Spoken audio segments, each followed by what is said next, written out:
Bonjour à tous, voilà une petite vidéo pour vous parler des galères de l'AJPP, l'allocation journalière de présence parentale.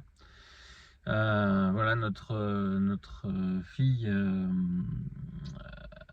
a un handicap lourd et depuis que ce handicap s'est révélé, ma femme a dû arrêter de travailler pour s'en occuper, l'emmener à ses rendez-vous médicaux, lui faire l'école à la maison, etc.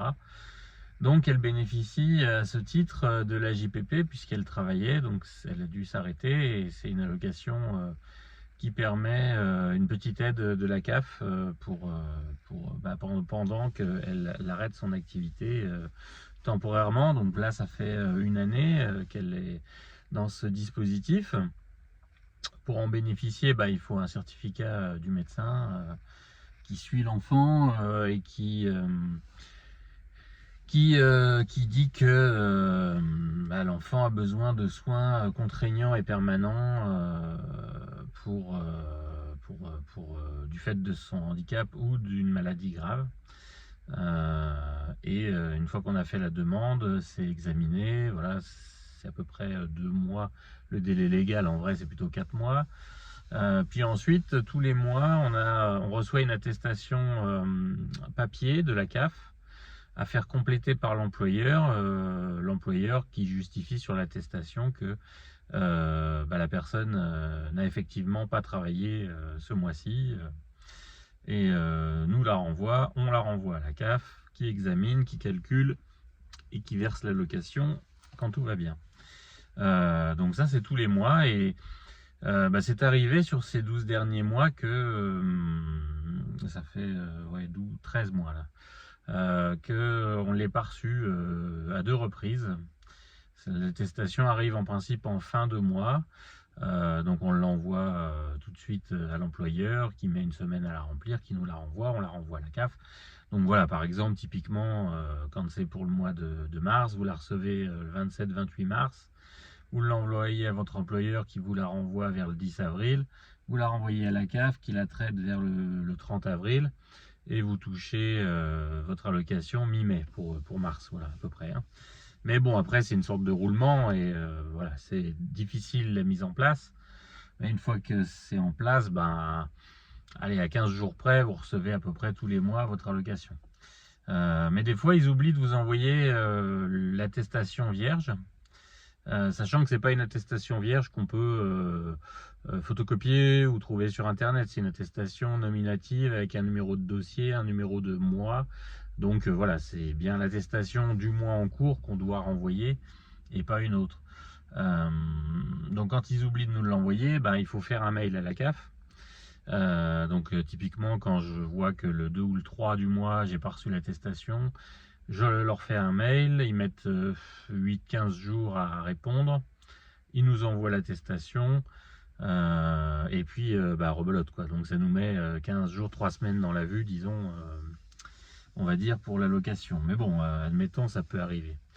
Là, début décembre, comme on n'avait pas reçu l'attestation pour novembre, j'ai fait un mail à la CAF, comme c'est arrivé parfois, pour leur dire, voilà, j'ai pas reçu l'attestation, est-ce que vous pouvez me l'envoyer par mail?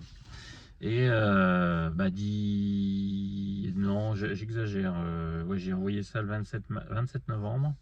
J'ai anticipé parce que je me doutais que comme c'était pas encore arrivé, qu'il y avait peut-être un problème.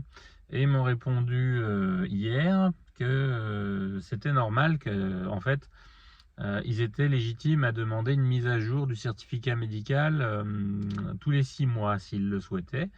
Donc là, ils ne l'avaient pas fait jusqu'alors. Là, ça faisait 13 mois. Donc voilà, ils souhaitaient une mise à jour du certificat médical.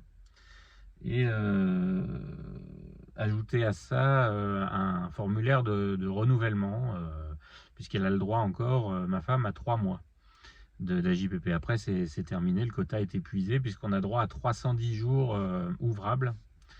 Donc ça fait à peu près 16 mois de travail, quoi.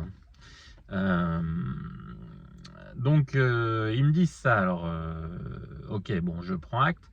J'aurais aimé qu'on me le dise courant novembre, à la limite, que pour novembre, je ne recevrais rien parce qu'il fallait faire un renouvellement. Mais bon, voilà, c'est moi qui ai dû m'en inquiéter pour qu'ils me disent qu'ils avaient décidé de faire une sorte de contrôle finalement.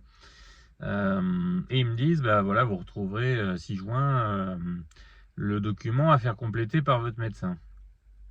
Et puis, bah, comme ça arrive parfois aussi, la pièce jointe a été oubliée. Il n'y a pas de pièce jointe dans le mail.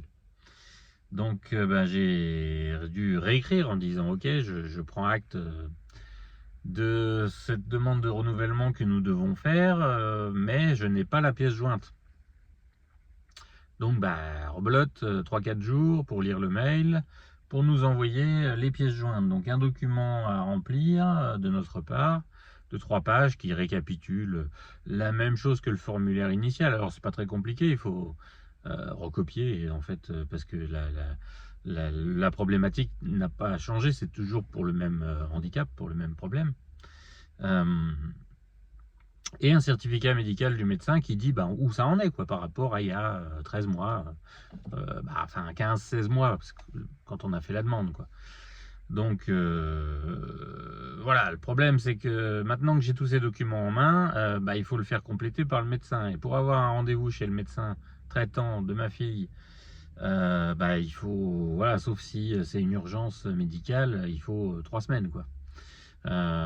Donc, on a dû appeler le cabinet médical, pleurnicher en expliquant que c'était pour un certificat administratif, mais que ça nous mettait dans les problèmes financiers importants, parce que ça veut dire que au lieu de toucher notre AJPP vers la mi-décembre, pour le mois de novembre donc, là, si on attendait le prochain rendez-vous chez le docteur, qui était le 17 décembre, qu'on renvoie le formulaire, il faut, ils nous disent qu'il faut 2 mois pour le traiter.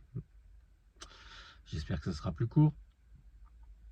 Et qu'ensuite, quand c'est traité, il faudra faire les attestations de l'employeur pour les mois qui ont couru. Donc, il va falloir qu'il les remplisse. Et qui nous les renvoie, qu'on les renvoie à la CAF, qui traite, enfin bref, on sera payé de novembre au mois de mars-avril, quoi. Donc, à force de pleurnicher, ils ont accepté au cabinet médical, par gentillesse, de compléter le papier sans que ce soit une consultation, en fait. Donc, on est venu hier apporter le document. Et puis, le secrétariat m'a appelé aujourd'hui pour me dire que le document était prêt. Donc, je suis venu, mais manque de peau, le document est prêt, mais chez le médecin. Voilà, et je comprends tout à fait. On ne l'a pas vu en consultation, donc le document, il est chez elle. Donc, là, j'attends que le médecin qui doit prendre son service en fin d'après-midi vienne. Donc voilà, comme le cabinet médical est à 30 minutes de route, je préfère attendre 1 heure dans la voiture que de faire 30 minutes pour rentrer chez moi, puis que ce soit l'heure de repartir pour revenir. Donc tant pis, j'attends 1 heure pour avoir mon document, sachant qu'on est vendredi après-midi. Donc dès que je l'ai dans la voiture, je le scanne, je l'envoie à la CAF, en plus de l'envoyer en papier après. Si des fois, par miracle, ils le traitaient par voie dématérialisée, alors bon, là, ils l'auront vendredi soir, donc ça sera lundi au mieux. Pour qu'ensuite on puisse, voilà, quand on aura la réponse favorable de la CAF pour le renouvellement, envoyer l'attestation à l'employeur qui complétera, puis qu'on verra. Enfin voilà, vous avez compris le système. Alors depuis le 17 octobre de cette année, il y a une nouvelle loi qui est passée, une nouvelle réglementation plutôt, qui dispose que les droits doivent continuer lorsqu'il y a une demande de renouvellement, donc normalement, sans attendre l'avis de la CAF. C'est-à-dire qu'il y avait des droits ouverts, ils demandent un nouveau certificat, un contrôle, ce qui est légitime, mais dans l'attente de recevoir les pièces justificatives de ce contrôle, les droits doivent continuer à être versés, normalement. C'est l'objectif de cette nouvelle réglementation. pour éviter qu'il y ait 3, 4, 6 mois d'interruption. Puis après, un rappel qui fait du bien, mais ça fait 6 mois qu'on tire la langue. Donc j'espère, je croise les doigts pour que cette réglementation récente soit appliquée dans notre cas et que dès lors que j'aurai envoyé cette demande de renouvellement, c'est-à-dire tout à l'heure normalement, on puisse réenclencher le système tout de suite et que je puisse faire compléter l'attestation par l'employeur de ma femme, l'envoyer à la CAF, qui nous paye dans les 3 semaines, en attendant qu'il traite le renouvellement, quitte à ce que si ça passait pas, pour X raison, qu'on rembourse. Bon, ça serait pas mieux, mais enfin en tout cas, on va dire que dans le meilleur des cas, ça permettrait de ne pas avoir une trop grosse discontinuité dans le dispositif. Donc sur le papier, c'est très bien. Ça demande des efforts quand même importants, c'est-à-dire que déjà il faut suivre le truc, parce que dès qu'on voit qu'il y a 2-3 jours de retard, c'est qu'il y a peut-être un loup, et que quand il y a un loup, des fois c'est 6 mois dans la vue. Donc là pour le coup, j'ai bien fait de m'en inquiéter. Après, faut remuer ciel et terre, faire les trajets, etc. pour faire remplir les papiers, les renvoyer à la CAF, en espérant qu'ils traitent ça pas trop lentement. Voilà, c'est vraiment un dispositif qui est exceptionnel parce que ça permet à quelqu'un d'arrêter de travailler pour s'occuper de son enfant temporairement s'il y a une maladie grave ou un handicap lourd qui apparaît. C'est temporaire, c'est 310 jours, voilà, c'est déjà beaucoup. Mais c'est sacrément lourd administrativement, c'est-à-dire que voilà, concrètement, ma femme ne peut pas le faire, elle s'occupe de ma fille.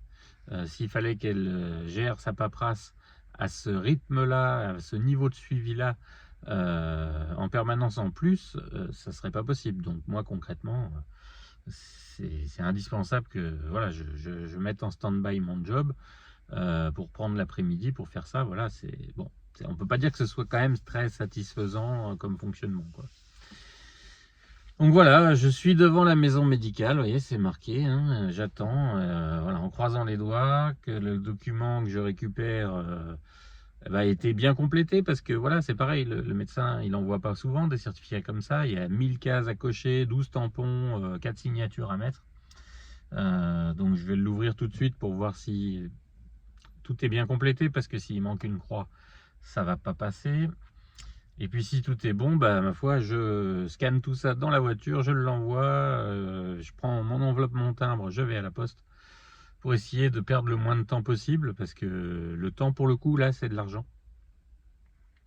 Alors c'est les prestations sociales, hein, ouais, c'est sûr qu'on a déjà de la chance d'en bénéficier. D'un autre côté, sur ma paye, je paye à peu près autant de prélèvements tous les mois que ce qu'on nous verse comme JPP. Bon, après, voilà, c'est la solidarité, comme on dit, hein. Mais voilà, c'est pas volé malgré tout, puisque c'est prévu. Et qu'on a même des campagnes de pub qui passent de temps en temps pour expliquer que ces dispositifs existent. Parce que on l'a vu dans des rapports récents de la Cour des comptes que ces dispositifs sont sous-utilisés par rapport au nombre de potentiels ayants droit, dans le sens où ils sont méconnus et qu'il y a plein de gens qui se démerdent autrement. Ils continuent à travailler. On a des gens qu'on connaît qui travaillent au black à côté, parce que voilà, ils travaillent la nuit pendant que le deuxième parent qui travaille de jour garde l'enfant la nuit, le parent qui s'occupe de jour de l'enfant travaille de nuit au black. Enfin bref, des trucs abracadabrantesques, comme dirait l'autre. Donc voilà, les galères de la JPP, c'est un dispositif exceptionnel, mais malheureusement les méandres de l'administration font que ça dysfonctionne, parce que personne ne prend la peine de nous dire 2 mois à l'avance. Nous, pour les demandes, il faut qu'on les fasse 4 mois à l'avance, mais quand eux, ils nous demandent un nouveau certificat ou un contrôle à un moment qui n'est pas prévu, c'est pas prévu, écrit qu'au bout de 12 mois, il faudra fournir, etc. Là, c'est 310 jours, point. C'est vrai que c'est écrit qu'à tout moment, et à partir de 6 mois, et par période de 6 mois, ils peuvent demander un nouveau certificat médical. Mais voilà, ils le décident, et puis on le découvre, nous, en se rendant compte qu'on touche plus rien. C'est un peu embêtant. je trouve. Voilà, je vous ai tout dit là-dessus. Suite au prochain épisode. À bientôt. Bon courage à tous.